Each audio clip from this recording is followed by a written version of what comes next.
Assalamualaikum warahmatullahi wabarakatuh. Hormat saya kepada Bapak dosen pengampu, dosen Bapak Bowo Adi Wibowo, dan hormat saya juga kepada teman-teman yang saya cintai.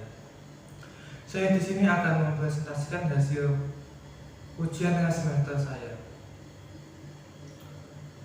Sebelum itu, perkenalkan, nama saya Muhammad Abdul Ghafur. Saya dari Prodi Manajemen kelas MA.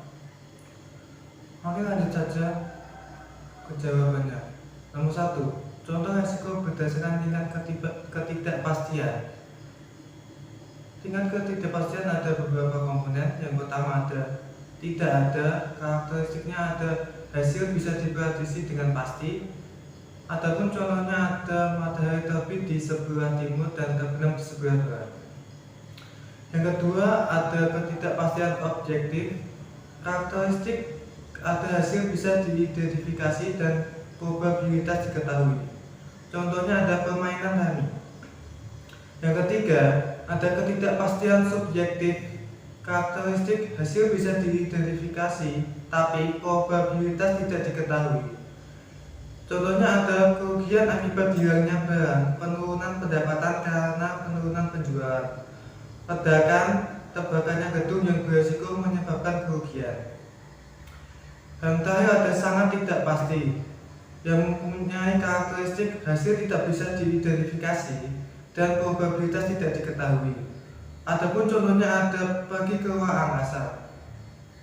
Yang kedua ada klarifikasi risiko berdasarkan kemungkinan terjadi kerugian dan derajat. Adapun beberapa komponen. Yang pertama ada risiko murni.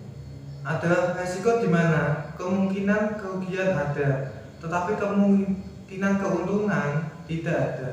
Jadi, kita membicarakan potensi kerugian untuk tipe risiko ini. Beberapa contoh risiko tipe ini adalah risiko kebakaran, kecelakaan, dan semacamnya. Yang kedua ada risiko spekulatif. Risiko spekulatif adalah risiko di mana kita mengharapkan terjadinya kerugian dan juga keuntungan. Mempunyai potensi kerugian dan keuntungan dibicarakan dalam jenis risiko ini.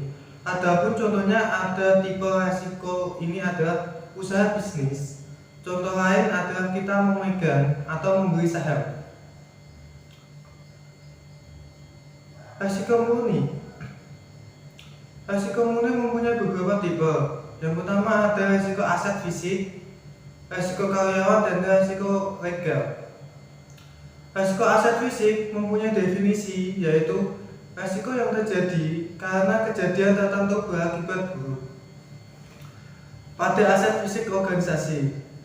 Adapun ilustrasinya ada kebakaran yang melanda gudang atau bangunan perusahaan, banjir mengakibatkan kerusakan pada bangunan dan peralatan.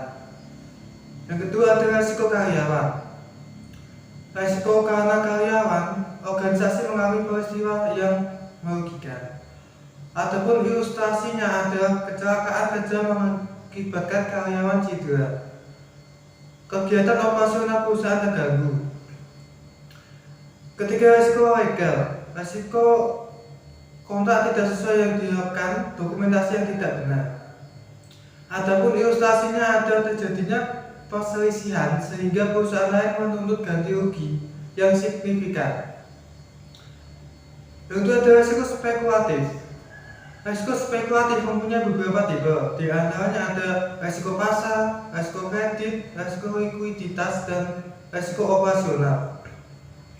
Adapun risiko pasar mempunyai definisi, yaitu risiko yang terjadi dari pergerakan harga atau volatilitas harga pasar. Ilustrasi dari risiko pasar adalah harga saham dalam portofolio perusahaan mengalami penurunan yang mengakibatkan kerugian yang dialami perusahaan. Yang kedua adalah risiko kredit. Risiko kredit mempunyai definisi, yaitu risiko karena counterparty gagal memenuhi kewajiban kepada perusahaan. Ilustrasi dalam tipe risiko kredit, ya, debitur tidak bisa membayar cicilan dan bunga hutang, sehingga perusahaan mengalami kerugian. Yang ketiga ada resiko likuiditas. Resiko likuiditas mempunyai definisi, yaitu resiko tidak bisa memenuhi kebutuhan kas, resiko tidak menjual dengan cepat karena ketidakstabilan dan gangguan pasar. Dalam resiko likuiditas ini mempunyai ilustrasi, yaitu perusahaan tidak mempunyai kas untuk membayar kewajiban atau bisa disebut misal melunasi hutang. Yang terakhir ada resiko operasional. Dalam resiko operasional mempunyai definisi, yaitu resiko kegiatan operasional tidak berjalan lancar dan mengakibatkan kerugian kegagalan sistem, humor error, pengendalian dan prosedur yang kurang. Dalam resiko operasional ini mempunyai ilustrasi, yaitu komputer perusahaan terkena virus sehingga operasi perusahaan terganggu. Prosedur pengendalian perusahaan tidak memadai sehingga terjadi pencurian barang yang dimiliki perusahaan. Soal yang nomor 3 ada proses atau tahapan manajemen risiko. Ada beberapa tahapan. Yang pertama ada perencanaan, yang kedua ada pelaksanaan, dan yang ketiga ada pengendalian. Perencanaan manajemen risiko bisa dimulai dengan menetapkan visi, misi, maupun tujuan yang berkaitan dengan manajemen risiko. Kemudian perencanaan manajemen risiko bisa diteruskan dengan menetapkan target, kebijakan, dan prosedur yang berkaitan dengan manajemen risiko. Yang kedua ada pelaksanaan. Pelaksanaan manajemen risiko meliputi aktivitas operasional yang berkaitan dengan manajemen risiko. Proses identifikasi dan pengukuran risiko kemudian diteruskan dengan manajemen pengelolaan risiko, yang merupakan aktivitas operasional yang utama dari manajemen risiko. Dan yang terakhir ada pengendalian. Tahap berikutnya dari manajemen risiko adalah pengendalian.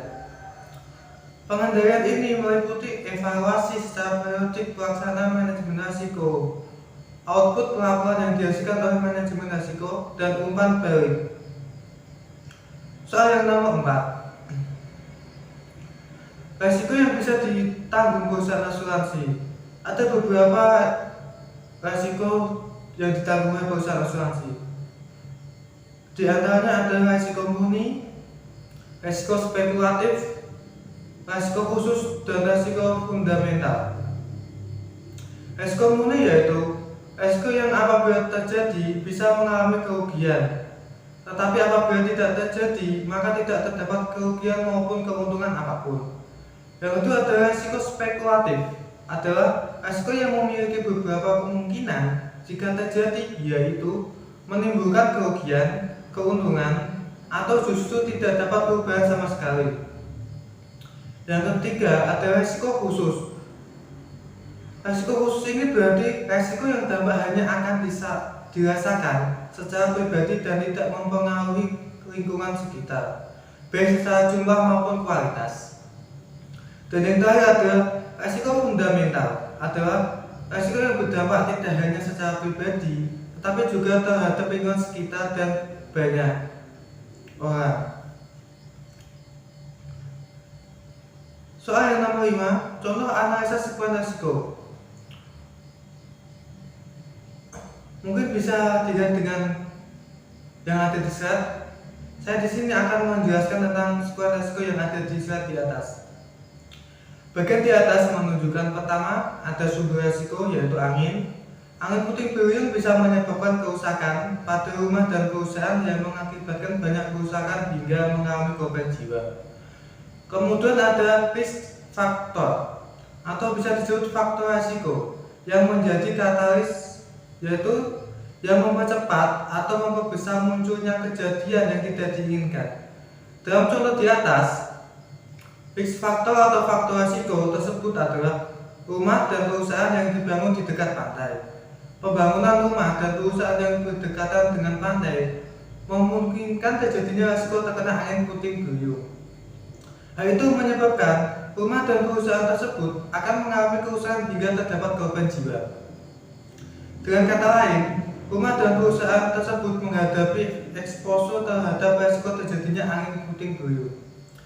Kemudian terjadinya yang tidak diinginkan, yaitu kerusakan rumah dan perusahaan, hingga memakan korban jiwa. Terjadinya kerusakan rumah dan perusahaan tersebut mengakibatkan kerugian yang cukup besar. Untuk pencegahan munculnya kejadian tersebut, apabila sudah ada tanda-tanda terjadinya angin puting beliung, diharapkan segera melakukan evakuasi dengan segera mungkin. Soal yang nomor 6. Contoh produk asuransi kerusakan properti yang ditawarkan perusahaan asuransi. Ada pun beberapa contoh. Yang pertama ada asuransi properti Adira. Asuransi yang dihadirkan Adira adalah Adita tempat usaha. Sesuai dengan namanya, polis dari Adira ini khususnya untuk melindungi tempat usaha kecil dan menengah. Polis ini tidak hanya berfokus pada resiko kerugian pada properti bangunan saja. Adita tempat usaha juga memberikan santunan meninggal dunia dan cacat tetap akibat kecelakaan diri serta bertanggung biaya pengobatan akibat kebakaran. Yang kedua ada asuransi Afris. Keunggulan polis Afris Property Aris adalah menanggung segala jenis properti mulai dari rumah, kantor, pabrik hingga tempat usaha.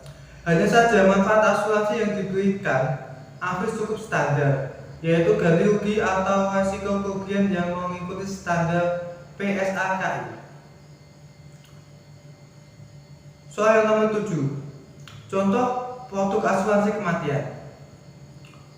PRU warisan yaitu perlindungan asuransi jiwa tradisional hingga usia 99 tahun dengan pilihan pembayaran premi sebagai peninggalan harta waris berharga bagi orang yang tersayang.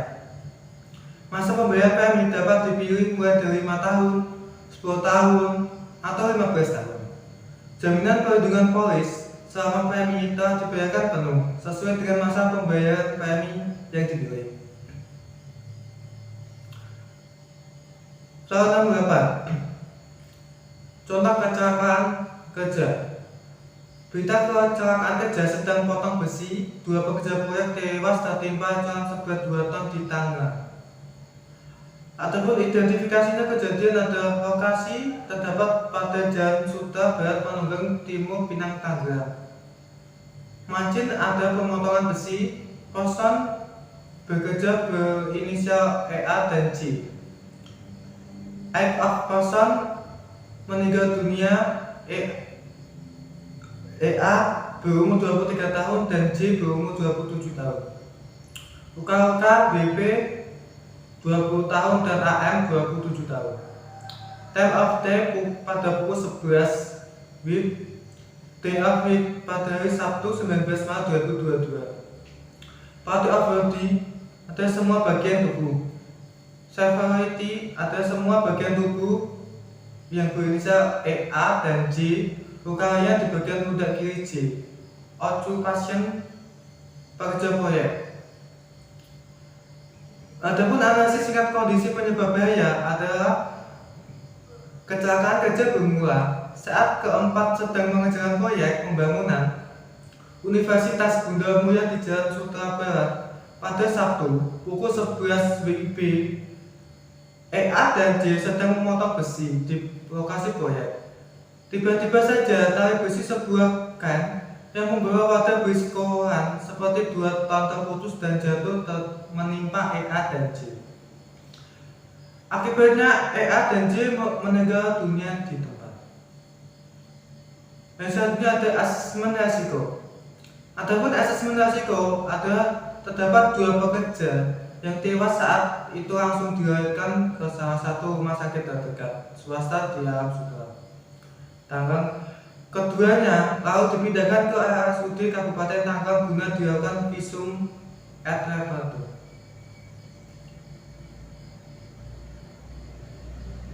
Selanjutnya ada analisis akibat kejadian kecelakaan tersebut. Adapun analisisnya adalah mengakibatkan kecelakaan kerja tersebut yang berinisial EA dan J meninggal dunia karena tertimpa 2 ton yang terputus. Dan selanjutnya ada pengendalian risiko yang mungkin dijalankan. Seharusnya pekerja proyek tersebut lebih memperhatikan tempat kerjanya tentang keamanan pekerja yang akan dijalankan. Karena keamanan pekerjaan adalah nomor satu dalam pekerjaan proyek. Mungkin hanya itu yang bisa saya sampaikan. Selebihnya mohon maaf dan terima kasih. Wassalamualaikum warahmatullahi wabarakatuh.